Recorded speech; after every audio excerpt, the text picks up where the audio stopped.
إن الحمد لله نحمده ونستعينه ونستغفره ونعوذ بالله من شرور أنفسنا ومن سيئات أعمالنا.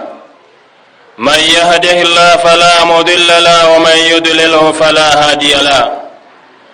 أشهد أن لا إله إلا الله وحده لا شريك له، وأشهد أن محمدا عبده ورسوله. يا أيها الناس اتقوا ربكم الذي خلقكم من نفس واحدة وخلق منها زوجها وبث منهما رجالا كثيرا ونساء.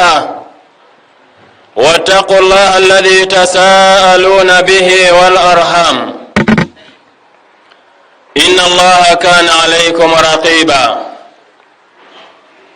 يا أيها الذين آمنوا اتقوا الله حق تقاته ولا تموتن إلا وأنتم مسلمون. يا أيها الذين آمنوا اتقوا الله وقولوا قولا سديدا يصلح لكم أعمالكم ويغفر لكم ذنوبكم، ومن يطع الله ورسوله فقد فاز فوزا عظيما. أما بعد، فإن أصدق الحديث كتاب الله، وخير الهدى هدى محمد صلى الله عليه وسلم، وشر الأمور محدثاتها، وكل محدثة بدعة، وكل بدعة ضلالة، وكل ضلالة في النار. نعوذ بالله من النار. أحبة وأحباب رسول الله، أولا أوصي نفسي بتقوى الله عز وجل وإياكم، من حيث أمرنا الله سبحانه وتعالى وحثنا في آياته كثيرة ومتعددة. يقول الله تبارك وتعالى: إن للمتقين مفازا. أحبة، أما في خطبتنا اليوم سنتحدث عن أهمية العدل في حياة زوجية. baada ya kumhimidi Allah subhanahu wa ta'ala na kumtakia rehema na amani mtume wetu Muhammadin sallallahu alayhi wasallam, vile vile kuihusia nafsi yangu pamoja na kuwahusia ninyi katika jambo zima la kumcha Allah subhanahu wa ta'ala, kwani mafanikio yetu sisi ni katika kumcha Allah subhanahu wa ta'ala. Ndugu zangu katika imani, katika Ijumaa yetu ya leo na kwa munasaba wa leo, tutazungumzia ahamiyatul adl fi hayati zawjia, umuhimu wa kufanya uadilifu katika maisha ya kindoa. Ndugu zangu katika imani, kabla ya yote tupate taarifu ya uadilifu umuman, kwa ujumla wake. Wanasema wenye kutoa taarifu, katika taarifu ambayo inatoa maana ya uadilifu, anasema moja katika wanawachuoni, uadilifu maana yake i'ta'u kulli dhi haqqin haqqahu wa tanzilu kulli dhi manzilatin manzilatahu, wa la yatimmu dhalika illa bima'rifati alhuquqi hatta tu'tiya ahlaha. Anasema kwamba uadilifu ni i'ta'u kulli dhi haqqin, ni kumpa kila mwenye haki haqqahu, ukampa haki yake.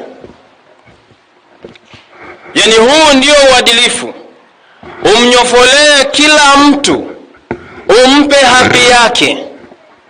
Watanzilu kulli dhi manzilatin na kumweka kila mwenye daraja, umweke kwenye daraja yake, manzilatahu. Yani huyu ni mtu mkubwa, mweke kwenye daraja lake.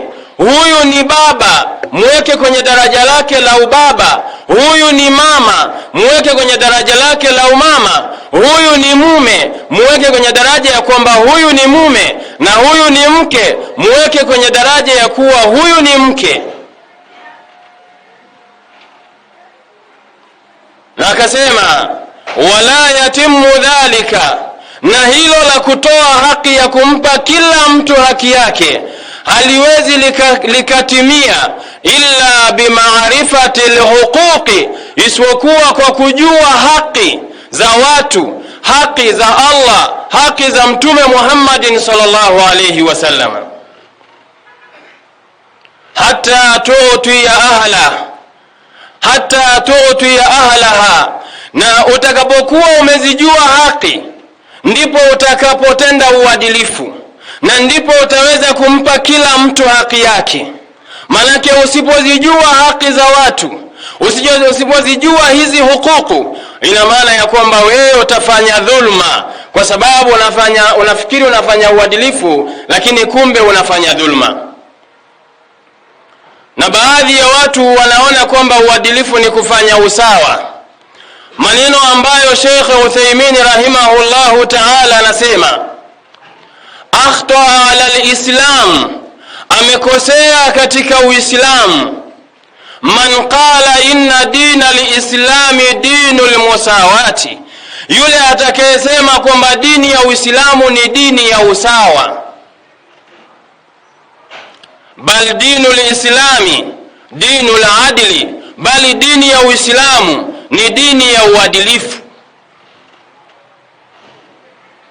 Wa huwa aljamu baina almutasawiyain wa tafriqu baina almuftariqain, na akasema nayo uadilifu maana yake ni kufanya sawa sawa kati ya vitu vinavyofanana na kutofautisha kati ya vitu ambavyo vinatofautiana.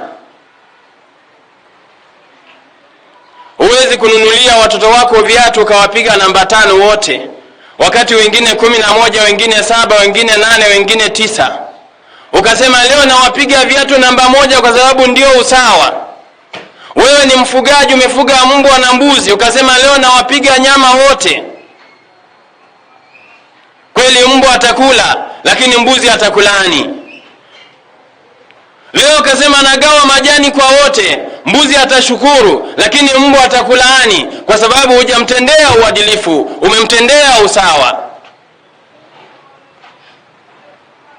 Kwa hiyo anasema uadilifu ni kuunganisha kati ya vitu vinavyofanana, ukavipa haki yao kwa pamoja, na vile vinavyotofautiana ukavitofautisha katika kuvitendea haki. Lau kama mtu akaja hapa akasema anatoa sadaka, akasema anawapiga kanzu wote mpaka na wanawake, atakuwa amefanya usawa na si uadilifu.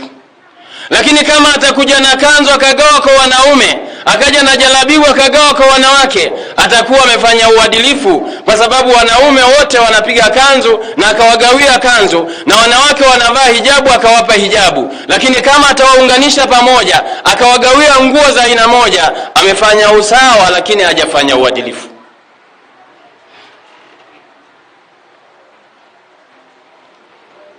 Sheikh Uthaymeen akasema ولم يأتي حرف واحد في القرآن يأمر بالمساواة, haijaja hata herufi moja katika Qur'ani inayoamrisha kufanya usawa abadan. Bali ya'muru bil adl, bali imekuja katika Qur'ani ikiwa inaamrisha kufanya uadilifu.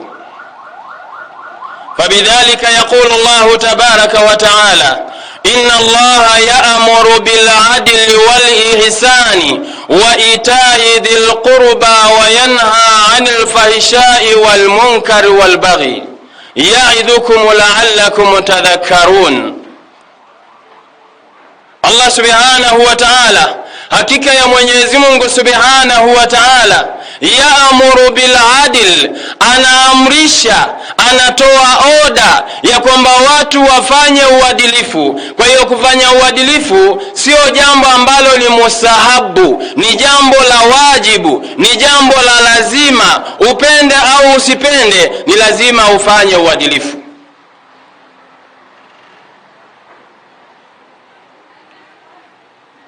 Allah anaamrisha kufanya uadilifu, na Allah Subhanahu wa Ta'ala anajua maslahi ya kufanya uadilifu na anajua madhara ya kutokufanya uadilifu. Sheikhul Islam Ibn Taymiyyah rahimahullahu ta'ala akielezea umuhimu wa uadilifu, naye akasema maneno ambayo yanaunga mkono, akasema inna Allaha yuqimu dawlata al-adila wa in kanat kafiratan, au inna Allaha yansuru dawlata al-adilata wa in kanat kafiratan.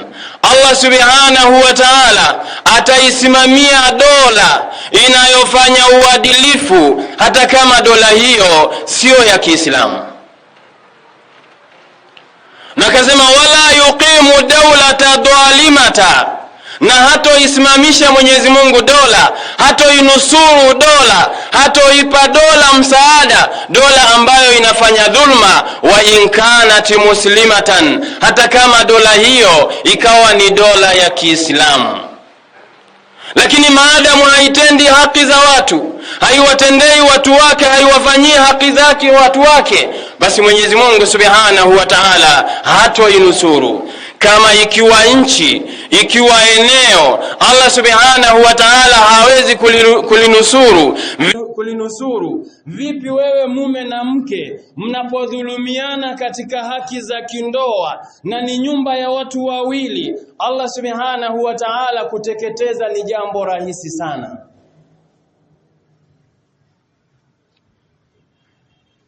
Allah Subhanahu wa Ta'ala akasema ya ayyuhalladhina amanu kunu qawwamina lillahi shuhadaa bilqisti, enyi ambao mmeamini, mmemkubali Mwenyezi Mungu na mtume, kuweni ni wenye kusimamia kwa ajili ya Allah na ni mashuhuda wa kushuhudilia uadilifu katika mgongo wa ardhi.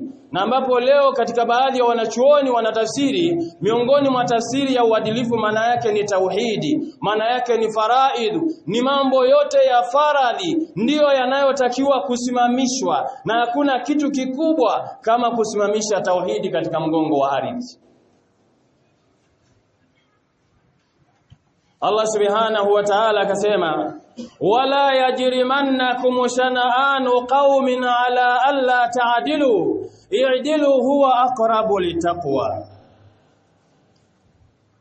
wala isiwachukueni ninyi makosa ya watu, madhambi ya watu walioyafanya yakawafanya na ninyi mkawa si wenye kufanya uadilifu, kwa sababu wamewaudhi, kwa sababu wamewakera, kwa sababu wamewafanyia kadha wa kadha. I'dilu huwa aqrabu litaqwa, fanyeni uadilifu kwa mtu unayempenda na yule usiyempenda, ambaye una ukaribu naye na yule ambaye una umbali naye. Kinachotakiwa ni kusimamia uadilifu.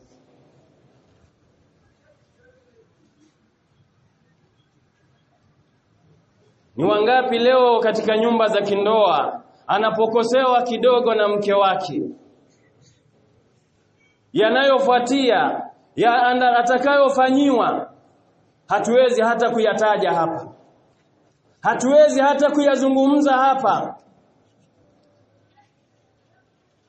kana kwamba mtu huyu haisomi aya hii ya Allah Subhanahu wa Ta'ala inayosema ya kwamba wala yajrimannakum shana'anu qaumin ala alla ta'dilu i'dilu huwa aqrabu litaqwa, fanyeni uadilifu, kwani uadilifu ndio ucha Mungu wa hali ya juu. Wattaqullah, na muogopeni Allah Subhanahu wa Ta'ala. Inna Allaha khabirun bima ta'malun, hakika Mwenyezi Mungu ana habari ya yote mnayoyafanya.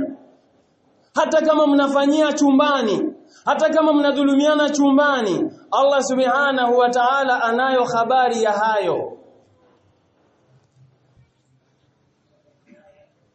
Kufanya uadilifu katika maisha ya kindoa ni jambo ambalo limeamrishwa, na hauwezi ukafanya uadilifu bila kuzijua haki za mwenzako. Kila mmoja anatakiwa kuzifahamu haki za mwenzake, ndipo aweze kumtendea haki yake. Wakati unapokuwa unadai haki, ujue na wewe una wajibu wa kufanya.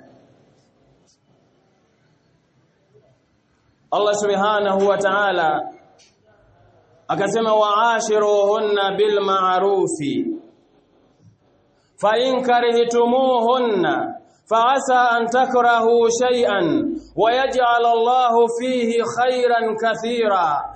Ishini nao na hao wanawake, suhubiani nao kwa wema, kwa uzuri, kwa maneno mazuri na tabia zilizokuwa njema. Fa in karihtumuhun, na ikiwa mtakerwa na baadhi ya tabia zao walizokuwa nazo, vumilieni, subirini. Faasa an takrahu shay'an, unaweza ukachukia jambo, wayaj'al Allahu fihi khairan kathira, na Mwenyezi Mungu Subhanahu wa Ta'ala akajalia katika hilo jambo ambalo wewe umelichukia kwa nafsi yako, lakini Mwenyezi Mungu akajalia khairi nyingi. Wanawachuoni wanasema miongoni mwa khairi hizo ni kupewa watoto. Ni kupewa watoto. Kama watu wanaweza wakavumiliana kwa sababu ya miamala ya kibiashara, ili kwa ajili ya kupata faida ya biashara, ya shughuli ambayo wanaifanya ili iweze kuendelea kuzalisha, basi kuvumiliana kwa ajili ya kuendelea kuzalisha watoto mimbabi aula, kwa sababu hakuna bidhaa iliyokuwa bora kama bidhaa ya binadamu.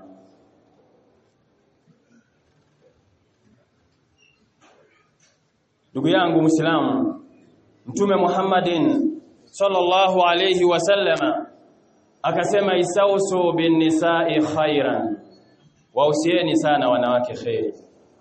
Aqulu qawli hadha astaghfirullah al-azim li wa lakum fastaghfiruhu innahu huwal ghafurur rahim.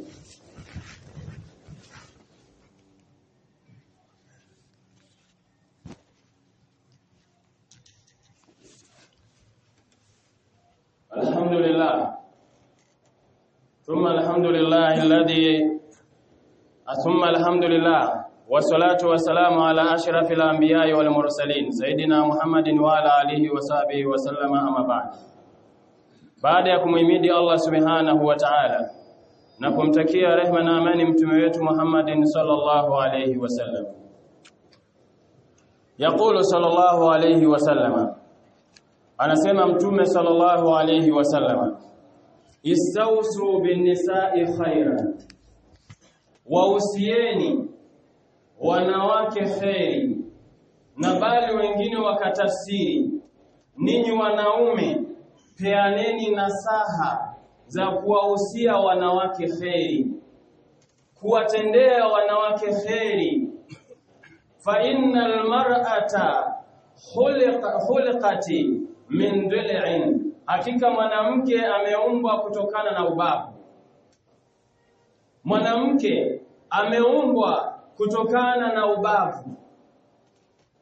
Wa inna awaja shay'in fi dhil'i a'lahu, na hakika kitu ambacho kimepinda sana katika ubavu ni kile cha juu yake. Ni kile cha juu yake. Kwa nini tunapewa taarifa hii ya kwamba wanawake wameumbwa kwa ubavu?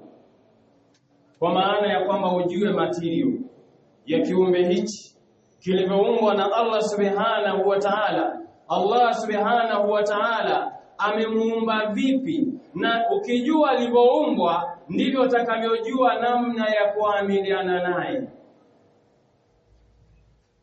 Na Mtume sallallahu alaihi wasallam akasema, wa in dhahabta tuqimuhu kasartahu, na kama utataka kuunyosha huo ubavu uwe umenyooka, basi utauvunja.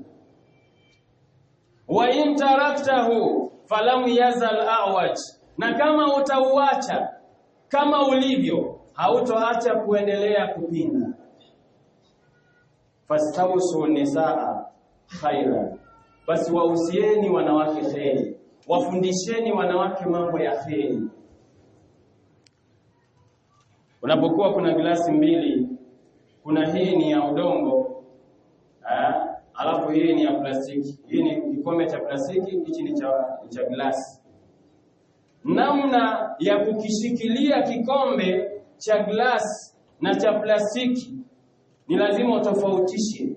Hichi kikidondoka kitapasuka, na hichi kikidondoka hakipasuki. Unaweza hata ukampa mtoto, lakini glasi huwezi kumpa mtoto, kwa sababu najua ni rahisi kuvunjika. Kwa hiyo Allah subhanahu wa ta'ala kupitia maneno ya mtume wake anatufundisha wanawake walivyoumbwa. Japokuwa katika hili tunapozungumza wanawake ni mapungufu, wanawake wana kasoro, bado kuna watu wanajiingiza kwenye kundi hili la kuacha maovu yanaendelea, na bila kusimamia ndoa zao na familia zao, wanaona na wao wametajwa kwamba wanaishi kwa wake zao kwa wema. Yaani wewe mke haswali wala hafungi na wala kuvaa stara hijabu, amekataa, hataki kujistiri, huyu sio ya kwamba unaishi naye kwa wema, bali huyu unataka umtumbukize motoni. Hii ni haki ya Allah, ni ibada ya kumwabudu Allah, na haki ya Allah muqaddamu ala ghairihi, na haki ya Allah inatangulizwa kuliko ya yoyote. Kwa hiyo unatakiwa kwanza utangulize haki za Allah. Kama ni mume atangulize kwanza haki ya Allah, awe ni mtu ambaye anafanya ibada, anamwabudu Allah subhanahu wa ta'ala, anajishughulisha na dini. Kwa hiyo mwanamke anayezungumzwa sio ili mradi kwamba ni mwanamke, kwa sababu alishasema katika surati Nisa, ar-rijalu qawwamuna 'ala an-nisa'i bima faddala Allahu ba'dahum 'ala ba'din wa bima anfaqu min amwalihim fas-salihatu qanitatu hafidhatu lil-ghaibi bima hafidha Allah. Wanaume ni wasimamizi kwa wanawake. Wanawake gani? Wakatajwa fasalihatu, ni wanawake wema wanaotekeleza haki za Allah, wanamtii Mwenyezi Mungu na Mtume Muhammad sallallahu alaihi wasallam. Qanitatun, wanadumu katika kumtii Allah na wanatekeleza haki za wanadamu, wanawatii waume zao. Hawa ndio ambao wanaweza kutawalika, hawa ndio ambao wanaweza kuongozwa, hawa ndio wanaoweza kusimamiwa na mwanaume. Bali inasikitisha baadhi ya watu hutamka maneno ya kwamba mwanamke hana dini. Haya ni maneno ya ukafiri. Mtume anasema unapochagua mwanamke uchague mwenye dini. Kama ingekuwa wanawake hawana dini, Mtume asingesema tuchague wenye dini, na anajua kwamba wanawake hawana dini. Kwa hiyo ndugu yangu Muislamu ambaye unachukua dhima ya kusimamia majukumu haya, usiyachukue kama ni jambo rahisi sana. Jua ya kwamba nafasi yako ni ipi na nafasi ya mwenzako ni ipi.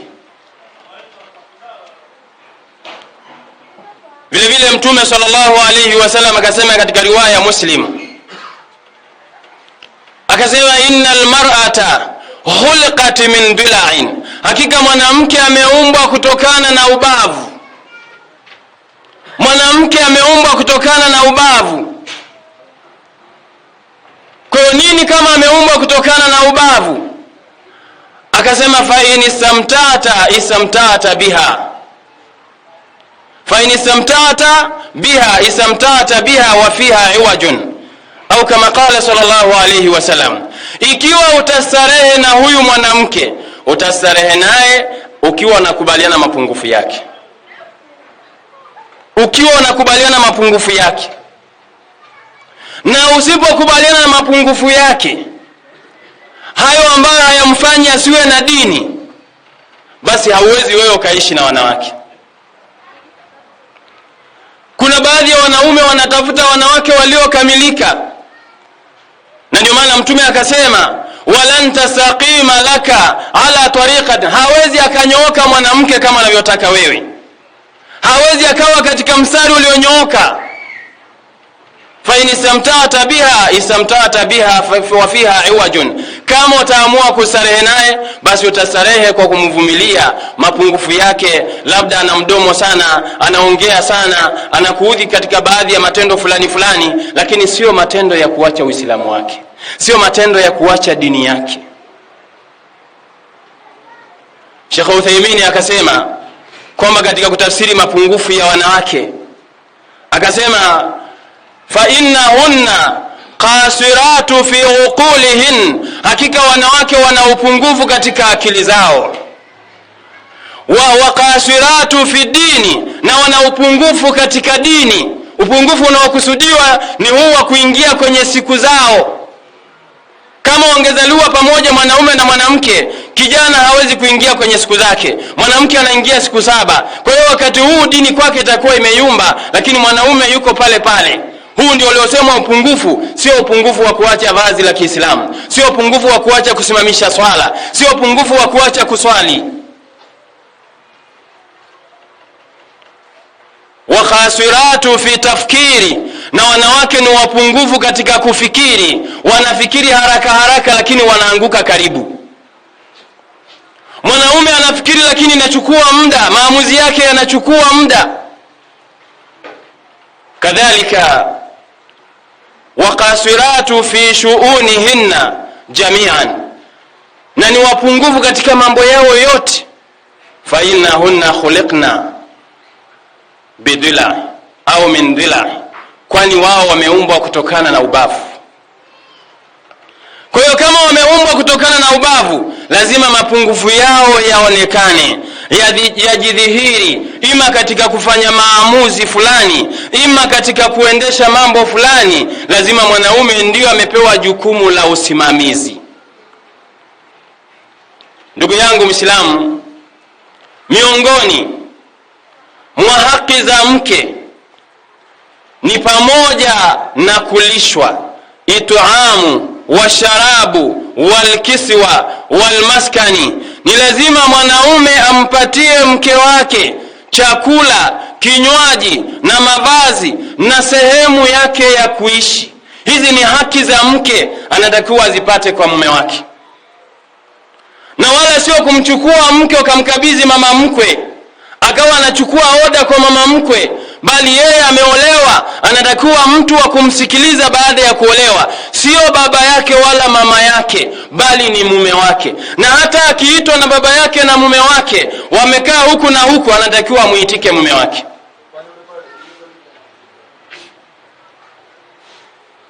Kwa hiyo kumlisha na kumnywesha na kumvalisha ndio sababu mwanamke anatakiwa akae nyumbani. Haiwezekani Mungu asema wanawake wakae nyumbani alafu hawawezi wakapewa huduma, kwa sababu ni mahabusa, amefungiwa ndani. Kwa hiyo akalazimishwa mwanaume lazima huduma hizi ampe, hata kama huyu mwanamke ni tajiri, hata kama ana shughuli zake, wewe mwanaume unatakiwa muhudumie. Usibweteke kwa kusema mwanamke wangu mwenyewe anazo, anatulisha. Utakuwa umebebwa wewe, hautokuwa ni mwanaume, utakuwa ni dume. Kwa hiyo kuna tofauti kati ya dume na mwanaume. Mwanaume ni yule anayebeba majukumu, lakini dume ni lile ambalo haliwezi kubeba majukumu. Kadhalika mwanamke katika haki kubwa ya mume wake ni kumtii mume, ni kumsikiliza mume wake, maadamu kile anachoamrishwa na mume wake sio katika maasi, sio katika madhambi. Mwanamke haruhusiwi kutoka nyumbani ila kwa idhini ya mume wake. Mwanamke haruhusiwi kutafuta kazi na akawa anafanya kazi ila kwa idhini ya mume wake.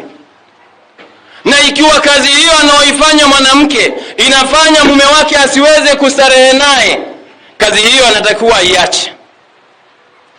Hata kama kazi hiyo anaoifanya ni ya kufanya ibada ya sunna, haruhusiwi mwanamke kufunga funga ya sunna na wakati mume wake yuko nyumbani. Mume anapomhitaji akamwambia mimi nimefunga, hilo ni jambo ambalo halikubaliki katika Uislamu. Mwanamke haruhusiwi kufunga funga ya sunna akaacha kumhudumia mume wake, ila kama atafunga kwa idhini yake, sheria inamruhusu. Hii ni haki ya mume ambaye amewekewa na Mwenyezi Mungu Subhanahu wa Ta'ala. Ikiwa haya mwanamke hawezi kuyafanya, basi ina maana sisi tunafeli katika kuwasimamia. Kama tunaishi na wanawake wasioswali, kama tunaishi na wanawake wasiofunga Ramadhani, kama tunaishi na wanawake wasiovaa vazi la Kiislamu, kwa maana ya kwamba sisi tumefeli kuwasimamia, hatutambui nafasi zetu. Ndugu yangu Muislamu, huu ni muda mfupi sana, hatuwezi kuzungumza yote, lakini haya nimeyataja baadhi ya haki za mume na haki za mke kutokana na tukio ambalo lipo na kukumbushana sisi ambao tupo ndani katika ndoa zetu kufanya uadilifu. Maudhui ikiwa inazungumzia umuhimu wa kufanya uadilifu katika maisha ya kindoa, na hata kwa wale waliooa mathina na thulatha wanatakiwa wafanye uadilifu katika sehemu ya makazi na katika sehemu ya kulala. Vitu ambavyo haviwezi kufanyika uadilifu ni katika mambo ya jimai, mambo ya tendo la ndoa. Hilo linategemea uchangamfu wa mwanamke. Atakavyochangamka ndivyo atakavyopata huduma. Kwa hiyo kwa jinsi yule atakayezubaa anaweza akapata pungufu ya mwenzake. Hili halilazimishi kwa mwanaume yoyote, lakini anatakiwa akalale kule, kama nizamu ya kulala huko akalale. Hata kama atalala bila chochote, akaamka akaenda kuswali, ni haki yake. Haya sio katika yale ambayo ni ya wajibu, kwa sababu ni mambo ya moyo. Moyo unamilikiwa na Allah Subhanahu wa Ta'ala. Lakini haya ya kugawa makazi, kwamba wewe ukae hapa na umpe chakula, kwamba hii ni supa, huyu ukampa sijui wa Moshi, huu sio uadilifu. Kwa sababu ni watu wanaofanana, inaweza ikapungua kwenye idadi lakini sio kwenye quality. Kwa hiyo Muislamu anatakiwa kufanya uadilifu katika kila hali, katika mazingira yake, baada ya kuitambua haki ya kindoa. Allahumma taqabbal minna innaka anta samiul alim. Allahumma ati anfusana taqwaha wa zakiha anta khairu man zakaha anta waliyuha wa maulaha. Allahumma ansur muslimina fi kulli makan. Allahumma a'izz al-islam wal muslimin وأذل الشرك والمشركين وأذل الشرك والمشركين. ربنا آتنا في الدنيا حسنة وفي الآخرة حسنة وقنا عذاب النار. وصلى الله على نبينا محمد وعلى آله وصحبه وسلم، والحمد لله رب العالمين. فأقم الصلاة.